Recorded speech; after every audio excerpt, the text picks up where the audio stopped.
Institut Julio Curie du cancer moo ko jiite professeur Mamadou Diop ñu ngi lay nuyu di la dalal di la jox sa wàccuwaay. maa ngi leen di fay vraiment di leen gërëm di leen sant. ci invitation bi te vraiment di ko rafetlu quoi parce que on a que ces canaux là. pour atteindre le maximum de monde pour vraiment gox-goxaan yi et tout ça ñu mun a wax ak nit ñi ci feebar bi. jërëjëf merci beaucoup aywa Chérif ñu dem ci waxtaan bi. professeur du nekk ci weeru octobre nag buñ ci yegsee xel day dem ci xeex en tout cas jàngoro ji at mu nekk yéen a ngi koy def gis nañ taxawaay bi mais da ngay accélérer li nga xamante ni mooy sensibilisation bi rawatina cancer yi nga xamante ni mooy sonal jigéen ñi muy cancer du sein ak col de l'utérus ba tax na ñu bëgg a taxaw ci loolu Julio Curie boobu mu nga nekkoon hôpital Dantec ba ñu ko tëjee ba léegi fu centre bi mujj. centre bi comme hôpital bi dañ ko toj dañ koy defaraat.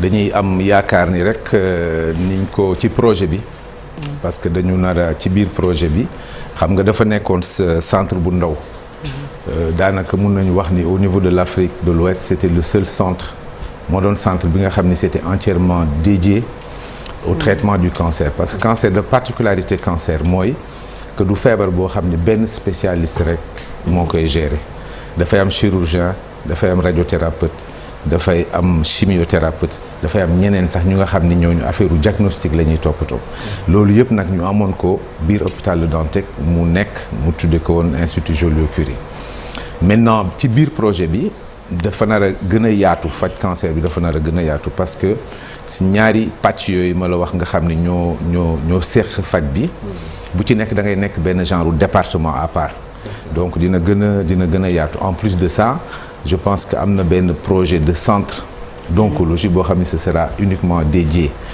affaire xeex cancer rek lay doon nga xam ne dañuy regrouper foofu yëpp même tout ce qui est gestion des médicaments parce que léegi toll nañu foo xam ni chimiothérapie du da ngay jox malade bi ordonnance mu dem wuti garab gi di dajale garab yi ñëw indi la ko malade bi du warul gis garab donc li ñuy wax une gestion centralisée des drogues nga xam ni malade bi dañ koy préparer yëpp dans une poche donc loolu aussi dafa laaj ay spécialistes yu bees yu war a dugg ci. liggéey baa ngi avancé pour Dantec ndax. Dantec vraiment là il faut me poser la question. Au ministère quoi parce que voilà ñun gis naa bâtiment baa ngi jóg. mais mënuma la ci wax vraiment. parce que am na beneen centre oncologie bu ñu waxoon Diamniadio également. bu ñu waxoon Diamniadio on a posé la première pierre.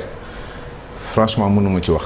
il faut peut-être demander ñi nga xam ne ñoo yore administration bi gouvernement bi ñoom ñoo mën a wax délai yi ak kañ lay. alors faisons maintenant l'état des lieux au Sénégal ci jëm ci cancer bi luñ ci mën a am ci xeex bi fi mu toll nii. alors xeex bi vraiment dafa bëri ay pàcc quoi. parce que li ñuy def nii ci la bokk. sensibiliser nit ñi ñu bañ a ragal feebar bi ñu gën ko xam. parce que loo bëgg loo xam ne mu ngi fi munoo ci dara àdduna bi yëpp taxaw da nga ko war a xam d'abord xam yan cancer ñooy cancer yu nga xam ne ñoo gën a bëri sa dëkk yan lañ ci mën a dépister yan lañ ci mën a prévenir par une prévention primaire ci sa comportement ci sa dundin ak faj bi lan la ñu xam lan la parce que ñu bëri dañuy am ay clichés am na ñu bëri ñoo xam ne dañuy foog ni que cancer feebar bi de toute façon bu la dalee jarul sax ngay dem hôpital daanaka da ngay faatu. am na ñu jàpp loolu. parce que ci fa nga dëkk xëy na am na koo xam ni ki amoon na feebar bi. ñu ne la faatu na. waaye xamoo feebar boobu ban la ci cancer yi parce que cancer yi dañu bëri. xamoo aussi ban stade la ñu def diagnostic bi. mais da ngay jàpp loolu. donc c'est très important sensibilisation bi ci la bokk dépistage. ci la bokk du cancer yëpp la ñuy dépister dafa am yoo xam ni am na ay stratégie de dépistage. dépistage tamit du dépistage du cancer yëpp la ñuy def dépistage de masse parce que souvent dañuy wax yéen cancer u jigéen yi ngeen di wax. lu ngeen wax mais am na cancer yoo xam ni kenn du ci def amul fenn fu ñu ciy def dépistage de masse parce que du am njëriñ donc yooyu yëpp dafa nekk loo xam ni dafa am importance nit ñi xam. professeur bëggoon naa ñu taxaw tey ci cancer yi nga xam ne ñoo gën a bëri fii ci Sénégal et puis fan la malade bi di toll laata muy ñëw de manière générale laata muy ñëw. alors ñun difficulté bi nga xam ni dafa am benn chercheur bu mag bu ñu xamoon bi ñuy def sama curriculum fële ci NCI aux États-Unis ku ñuy wax Joe Harford dafa yore woon NCI à un moment donné. ba chaque fois buy def présentation buñ ko laajee cancer Afrique lan mooy problème bi. day wax late presentation. late presentation. late presentation toujours il dit 3 fois consultation tardive. consultation tardive mooy suñu problème 70 à 90% des cancers qui viennent à l'hôpital viennent à des stades avancés. dañuy yéex a ñëw. dañuy yéex a ñëw donc bu ñu waxee 4 stades yi en général c'est 4 stades stade 1 2 3 4 70 à 90% boo jëlee téeméeri nit ñu ñëw pour ñu saytu leen juróom-ñaar fukk yi ba ci juróom-ñeent fukk yi c'est des cancers qui sont avancés loolu nag dafa am ay explication bi ci njëkk mooy dañu am un système de santé qui est faible il ne faut pas se voiler la face système de santé bi accueil bi dafa doy waar infrastructure yi yu ci bëri doy na waar le circuit du malade liggéeyuñ ci liggéey boo xam ne kii nit ki dina mën a jël téléphone am fi mu ne nii ku soxla woon mun nga jël téléphone nga woote. nga ni dama bëgg rendez-vous cardiologie pour sama papa wala lii ben écoute tu n'as personne alors que loolu en 2023 vraiment waroon nañ ko dépasser nit ñi war nañ mën a woote jël rendez-vous ñu yombal leen accès bi am na aussi suñu ay gëm-gëm yoo xam c'est des réalités fii ku fi am dara lu ndaw ñu nga ne demal ci sëñ bi mu ñaanal la demal seeti diw alors amuñu ci benn xam-xam kii am na benn sunguf kii am na benn saafara kii am na loo xam ni boo ko naanee loolu ñun ñi nga xam ni maladie si ñun la ñuy mujje ñun on se rend compte de tout ça parce que tu fais l'historique de la personne et tu te rends compte que li ko gën a tardeel avant le diagnostic dafa bëri ay jaar-jaar yoo xam nit ñee koy xelal muy dem foo xam ni fii kooku amu ci benn xam-xam wala bokk moom amu ci benn certitude tu vois loolu dafay nekk li nga xam ni bokk na donc boo boolee yooyu yëpp c'est ça explique que les malades viennent vraiment à des stades tardifs il y a aussi amuloo dépistage organisé boo xam ni bi état bi moo koy financé comme ni ñu def en Europe les femmes vont recevoir un courrier à un certain âge ñu invité la pour nga dem mammographie ñu wax la fan ngay defee mammographie bi boo ko defee médecin yooyu radiologue yooyu dañu am formation spéciale pour dépistage xam nga loolu ñun amuñu ko fi alors que après la prise en charge elle est gratuite donc la femme aussi peut se dire comme pour le sein de toute façon affaire bi bu ñu ko gisee xam nga damay dugg ci beneen cycle de problème donc day wax ni que amul solution pour régler ce problème là donc aussi il y a la mentalité. Maintenant des na beneen question mooy les cancers les plus fréquents au Sénégal. Au Sénégal moo tax ñuy am impression que c'est les femmes. am na ñoo xam foo ne ni cancer feebaru jigéen la c'est pas vrai donc au Sénégal c'est cancer du sein et c'est pas seulement le Sénégal cancer du sein c'est un des premiers cancers dans le monde cancer du col de l'utérus par contre cancer boobu. boo demee en France boo demee aux États-Unis en Australie dans les pays développés qui ont des programmes c'est les cancers les moins fréquents c'est pourquoi on fait un focus sur ça parce que ñun am nañ possibilité delloo ko ginnaaw muy ci xam-xam bi muy ci stratégie bi muy ci algorithme bi et puis c'est pas des moyens colossaux war nañ ko mun a def en sorte que mu delloo ginnaaw boo jógee ci cancer yooyu cancer prostate chez l'homme ci góor ñi boobu moo jiitu te boo xoolee cancer du sein chez la femme ak cancer prostate ñoom ñoo yem c'est des cancers qui sont hormonodépendants donc bu ci nekk dafa am loo xam ni dafa am spécificité boo xam ni c'est lié au genre au sexe ensuite le cancer du foie heureusement dellu na ginnaaw bu baax à cause de la vaccination c'est pourquoi c'est très important la prévention xale yi bi ñu commencé je pense vers 2001 quand on a introduit la vaccination gratuitement contre le virus de l'hépatite B chez les enfants dès la naissance aujourd'hui on a les fruits cancer du foie ñun ba ñuy def suñu stage étant étudiant à Le Dantec mais cancer du foie da nga naan c'est pas possible c'est comme une épidémie aujourd'hui ay benn ngay gis donc affaire yi du caaxaan il faut agir au niveau de la prévention donc cancer de l'estomac aussi est assez faible estomac colon aussi dafay waaw colon justement lu ñu war a bàyyi xel la parce que colon fii c'était très rare colon yi ñi doon coloniser c'est colon mais c'est pas la même chose tubaab bi ñu fi ñëwee c'est ça ba ñu defee recherche dañu jaaxle ñu ne mais fii amul cancer du côlon quoi en Afrique. ñu gis ne que c'était très fréquent en Europe. Et on a vu que c'était l'alimentation. C'est ça. Mais ñun dañu changer suñu alimentation. C'est-à-dire que on mange moins de fibres, moins de céréales complètes. Avant suñu maam yi. laax ay cere ay fruits lañ doon dundee. Donc cancer du côlon amul woon. léegi ñun ñu changer lekk gu baax mooy da ngay dóor ay hamburger ay yàpp bu duuf affaire yooyu. naan sàngara beeg yooyu le cancer du côlon est en augmentation chez nous. Effectivement. Donc voilà c'est donc affaire yi du caaxaan quoi c'est lié aussi à l'alimentation. Professeur pour dellu si waat ci croyance yi rek parce que parfois également dans l'acceptation de la maladie am na ñoo xam ni seen croyance da leen di dimbali maanaam nga gëm diine catholique wala nga gëm diine musulman ñu wax la ko nga am une acceptation de la maladie parce que da ngay jàpp ni yàlla moo la ko teg entre guillemets parce que noonu ngay jàppee les choses loolu sax dina tax ba peut-être taux de suicide bi bëriwul.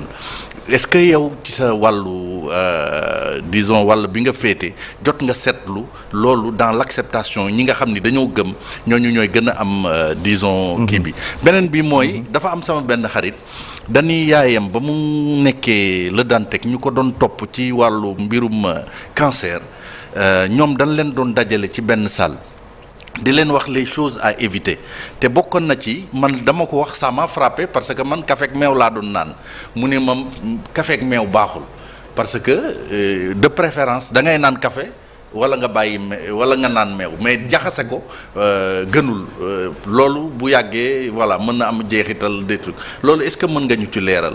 waaw loolu yëpp li nga mujjee wax. bon voilà c'est des idées arrêtées quoi c'est des croyances xawma réunion boobu fan la ak ñenn ñoo ko doon gérer mais bon voilà c'est-à-dire que lu nga wax ni. c'est vraiment le commun des je dirais pas les Sénégalais le commun des humains.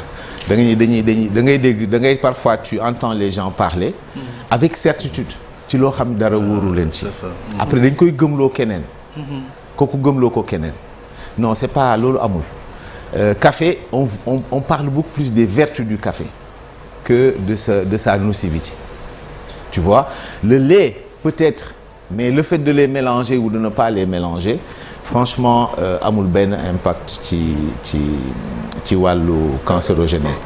Par contre li mu wax sur la psychologie. C'est extrêmement important. boo xoolee ñun suñu profil africain comparé au profil de européen bi enfin li ñuy wax nit ku weex les caucasiens ñoom bu ñu amee lu leen dal bu ngeen seetloo ils se remettent en cause quoi. loolu li nga wax noonu que souvent ñoom dañuy dem jusqu'au suicide parce que ñoom ils se remettent en cause dañuy dévaloriser seen bopp parce que pourquoi ñoom seen bopp ñun keneen ki lañ koy jiiñ ñun état lañ koy jiiñ ki nga dëkkandool nga koy jiiñ wala ki ngay liggéeyandool nga koy jiiñ toujours ñun ñu ngi suñu xel mu ngi ci affaire u daf ma liggéey wala daf ma lii daf ma laa tu vois ce que je veux dire et ça c'est très important. En tant que pour les psycho-oncologues ou les psychologues ou les médecins oncologues qui travaillent avec dans cette maladie-là où il y a la mort, on pense à la mort, c'est important de vraiment mettre en avant ces certitudes-là.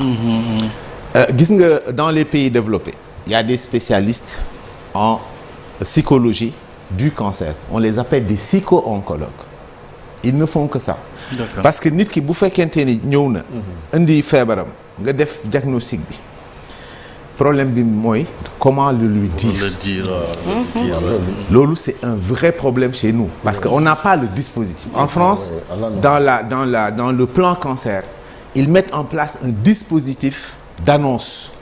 C'est-à-dire tu vas rencontrer les différents spécialistes jusqu'à l'assistance sociale parce que nit ki moom fu mu dëkk est-ce que am na moyen yu muy ñëwee pour traiter wu est-ce que am na assurance mais ñun amuñu loolu donc ñun man sama bureau wala sama naataango yi ñun ñooy gàddu loolu yëpp parfois tu te dis tu vas prendre une heure de temps pour réfléchir wax kii mu ngi toog lan nga ko war a wax noo ko koy waxee tu vois ce que je veux dire c'est un vrai problème donc les ressources humaines c'est extrêmement important. am na reportage bu jàll dëgguma la sax parce que mooy Fatou Fall. mu ne Mauritanie moom ci couloir bi la médecin bi taxaw rek ne ko. professeur bi nee na da ngaa cancer. xam nga yooyu aussi ñun dañoo am problème d'organisation aussi parce que le personnel est tellement débordé. Tu as les infirmiers qui sont assaillis.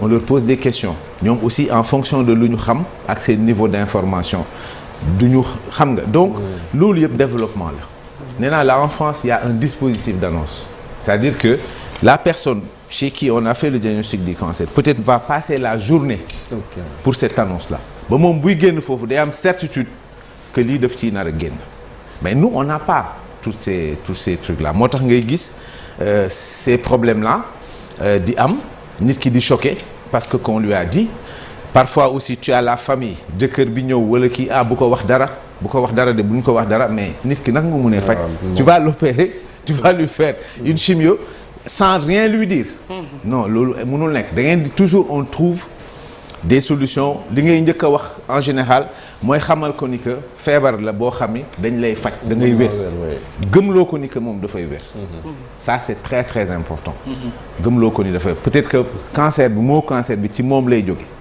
mais du jóge ci yow parce que bon voilà dafa am une connotation très très péjorative di wax ci mbirum consultation tardive yi nga xamante ni moom mooy faral di andi complications yi mais ñun li ñuy laajte mooy kañ ngay yëg sa yaram que yow war nga dem consultation parce que souvent déjà da ngay am des fois ay douleurs nga dugg Google tapé automédication par exemple nga ni cancer symptôme même lay jox yëpp yow da ngay ne lii de mi ngi ci man c'est la grande erreur tu te dis mais aussi am na aussi ñoo xamante ni dañuy toog dem ba commencer comme le pisser du sang boobu loolu su demee ba am fekk est-ce que boobu fekk na la maladie est vraiment avancée. Oui, en général le cancer dès qu'il commence à y avoir des symptômes je ne dis pas que faut pas que ñu ñuy dégg xalaat ni man bi ma amee symptômes yi ci laa dem ci lañ def diagnostic bi donc moi je suis foutu c'est pas ça mais l'idéal c'est qu'on puisse détecter la maladie avant les symptômes. Je donne l'exemple du cancer du sang puisqu'on est au mois d'octobre.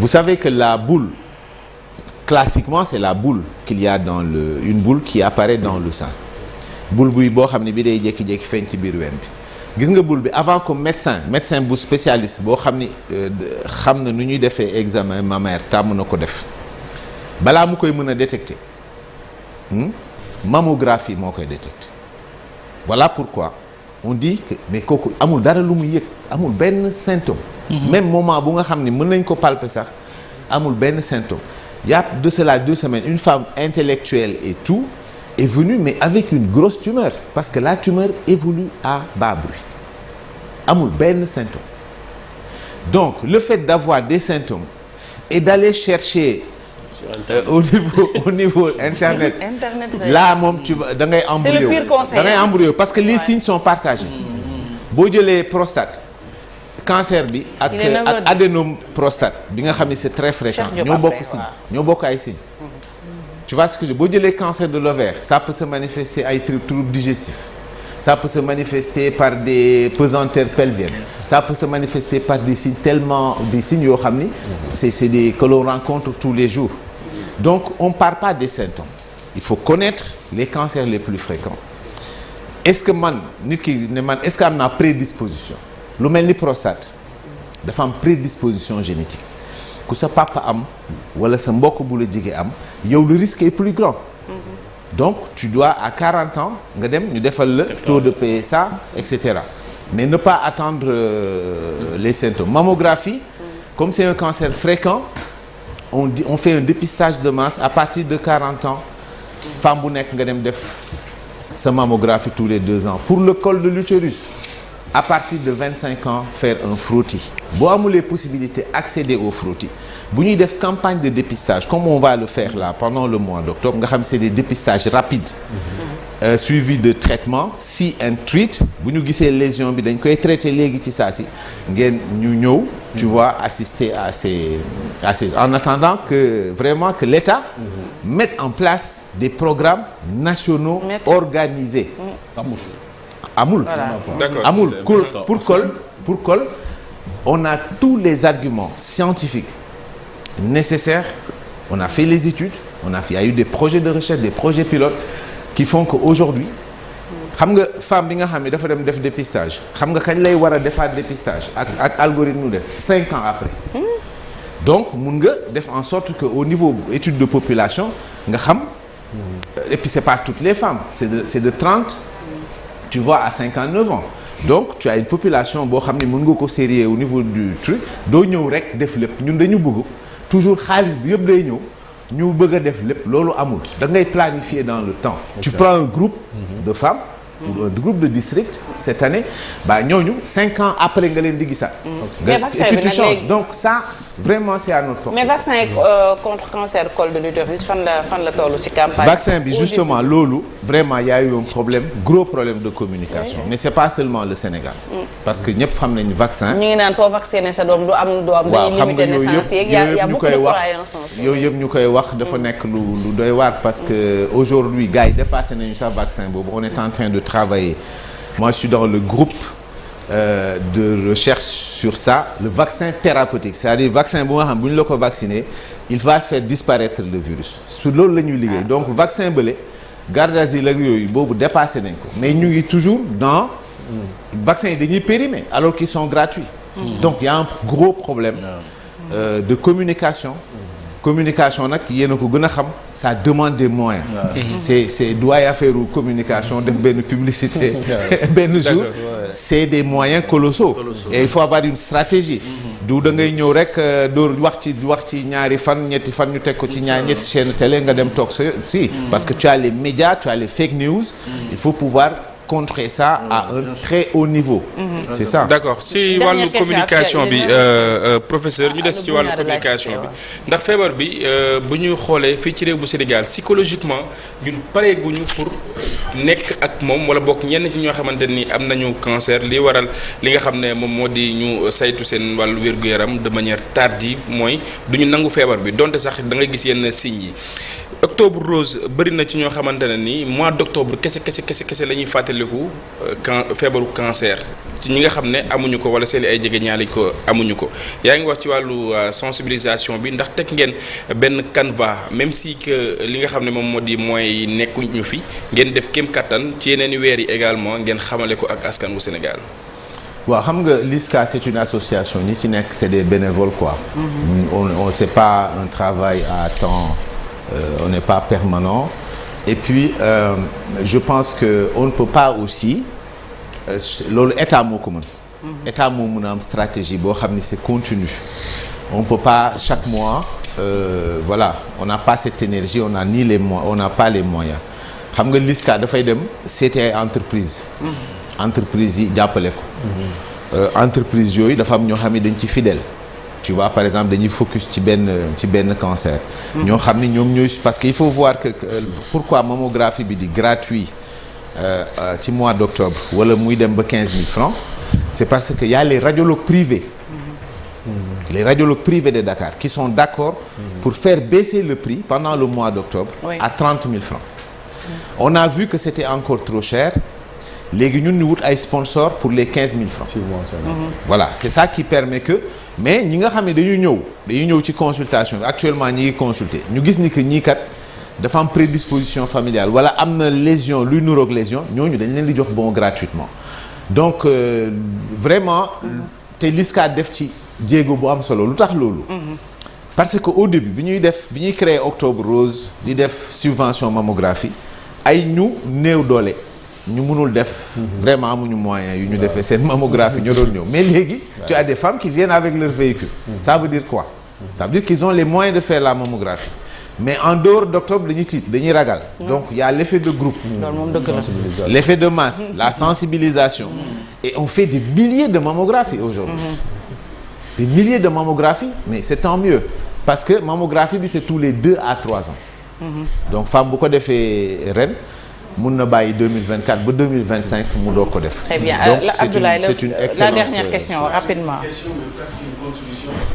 juñu na ko parce que dafa wax lu bari lu am solo ci lu dul faj bi kese mais accompagnement malade bi annonce bi accompagnement accompagnant yi On a porté ici le plaidoyer, je pense que depuis 2-3 ans, maison de l'accompagnant ci ñi nga xam ne dañuy jóge en région. Je pense que c'est assez important aussi pour ni ñu ko def. Mais quelle est la réalité de la prise en charge? Parce que quand même chaque jour ñu defi reportage ci garab yi cher na ci ki nga xam ne juñu nga ko aussi fële la jógee structure de base ba yeex nañ ko détecter mu ñëw finalement il se confronte au problème de prise en charge. Or c'est une maladie chronique.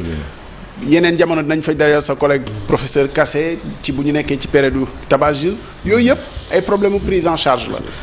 Quelle est la réalité? Non, la réalité mooy li nga wax, c'est-à-dire que boo jëlee benn nit ñëw na am gis def nañ diagnostic cancer déjà avant ñuy def diagnostic bi dafa am investigation bu muy fay des frais de laboratoire. Bu ñu defee diagnostic bi ñu ne kii kat am na cancer ci cër sàngam ci organe sàngam dafa am lu ñuy wax bilan d'extension. Il faut ñu xayma feebar bi fu mu toll ci yaram parce que ñu xam nañ cancer li tax mu graaw du yem ci fi mu soxee ko loolu mun na laaj ay scanner souvent c'est des scanners thorax abdomen pelvien ay 80 000 90 000 boo jógee ci loolu dafa am ay bilan sanguin faut ñu seet sa deret ndax yow faj bañ la nar a defal di nga ko àttan. loolu ay frais la. Faut pas que ñuy gis ni que wàññi nañu chimio bi wala wàññi nañu lii jusqu'aux soins palliatifs on doit tenir compte du circuit et du parcours du patient. Tant qu'on ne fait pas un focus sur le nit ki bu jógee këram ndax am na moyen jógee Kédougou ñëw consulter Joliot-Curie. Tant qu'on ne fait pas un focus sur ça ce sera toujours des mesures yoo xam ni ay mesures yu parcellaires lay nekk. te day jël temps. Il faut que nga xool feebar bi depuis ba ñu defee avant ñuy def diagnostic bi nit ki nekk këram dara jotu ko avant ñuy def diagnostic ba traitement bi di jeex. ak suivi bi parce que ki nga xam ne dañ ko faj ba pare ba ni kii kat jàpp nañ ni feebar bi wér na. mais dafa am suivi dafa am surveillance. dafay ñëw hôpital am ay investigation yu ñuy def. pour xool ndax feebar bi dellu siwul loolu yëpp c'est des frais. Vous comprenez. Donc affaire bi du affaire u xam-xam la. ak affaire u toog doy affaire u benn affaire nii def benn kii non affaire u liggéey la. avec c'est multisectoriel. Moi je suis médecin je suis pas financier. Je ne suis pas voilà. Vous êtes journaliste. Vous avez vos voilà c'est multisectoriel. Très bien. Tu vois c'est pourquoi on fait un plan stratégique mais boo defee plan stratégique. il faut moyen. ñun nag li ñu war a bàyyi xel. mooy maladie infectieuse yi ñu tàmm di ko gérer sibiru tuberculose sida ak lii du benn lii du am ay alal yu jóge bitim réew di ñëw de ay fonds mondial pour ça ñoo la gëpp problème pour lii maladie infectieuse boo ko téyee fii da nga koy téyee Afrique mu bañ a law dem feneen c'est pas pareil ñun dañu war a compter sur ça sur nos propres ressources. Effectivement. am nga 10 millions nga seet lan nga mën a def ci 10 millions yi am nga 100 millions nga seet lan nga ci mën a def mais mu nekk lu cohérent boo amee 10 milliards nga xam lan nga ci mën a def mais mu nekk lu cohérent am suivi. Il faut que ñu bàyyi di xalaat ni que y a des partenaires. Il faut qu'on arrête ça. affaire bi doy affaire u partenaire. affaire u ñun ban ressource la ñu am. ci ressources yooyu ñu seet ñan ñoo ci gën a néew doole ñu dimbali leen ci. c'est ça en fait. téléthon yi ngeen def aussi chaque année da ngeen def. mais téléthon yooyu moo ñuy permettre aujourd'hui boo demee LISCA. nit ñëw ñu defal ko ñu bindal ko scanner amul 90 000. mu ñëw LISCA def demande. bàyyi carte d'identité gars yi fay dem ci hôpital ba mu koy defee ñu fayal ko ko. ñu bëri. LISCA moo leen di jël en charge. cette année di ngeen ko defaat. c'est bon on veut le faire xam nga ça dépend aussi des médias. Très bien. waaw ñun suñu mënoon def aussi ak TFM. pourquoi pas c'est possible am solo la. merci beaucoup donc ñu fàttali ne ku bëgg a dimbali en tout cas LISCA boo demee ci Wave. application boo fa duggee. am na foo xam te ñoom lañ ko fa bàyyil ngir.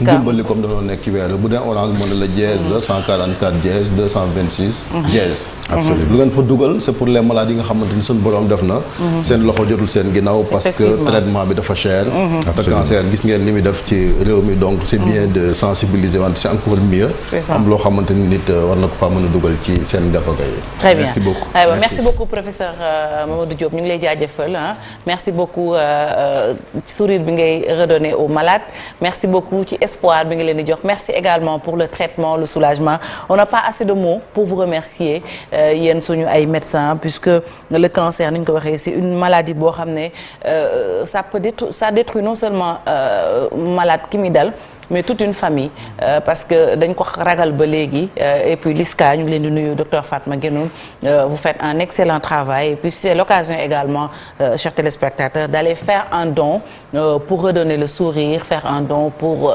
jàppale yéen ñiy defal yàlla te xamu leen amaana parfois fan ngeen di jaar LISCA seen kër la dem leen et professeur Mamadou Diop wax na ko dañuy fayal ay patients lu bëri ci wàllu paj mi te loo xamante ne si ñoom bu ñu leen ko fayalul woon mu metti ni mu ko waxee ñun Sénégal ñoo mën a xeexal suñu bopp mbir moomu ba jot ko parce que yeneen réew ñoom tamit feebar bi da leen a wër ndombo ni mu ñu wëree ndombo ñu ngi ñaanalaat encore une fois ci octobre rose bi toutes les malades du cancer du sein ak yeneen cancer yi moo xam ñu tëdd ci hôpital yi ñu wér ak également ñi nekk ci traitement léegi-léegi ñaari yéenekaay Groupe Futurs Médias muy l'Observateur ak Record